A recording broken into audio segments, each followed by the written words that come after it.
yolunu tapa bildin? Nə yaxşı, yenə oturmuşsan avara dostlarınla çayxanada. Sən başa düşmürsən ki, sən evli adamsan. Bu nə vaxt gəlməyəcək? Yəni ki, ən azından insan gələndə biz xəbər edərlər, başa düşürsən?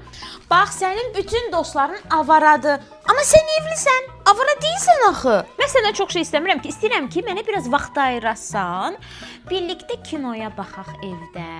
Axşam da nə bilim, kofe şopa zada gedək. Maraqlı vaxt keçirək də.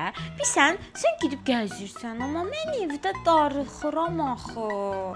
Hətta istəyirəm ki, axşam rəfiqələrimin də qeybətini bir yerdə eləyək də məsələn. Hətta mən istəyirəm, hətta hər axşam Amma yenə də nə olur olsun, mən səni çox sevirəm. Bilirsən niyə? Çünki sən evdən gecikirsən.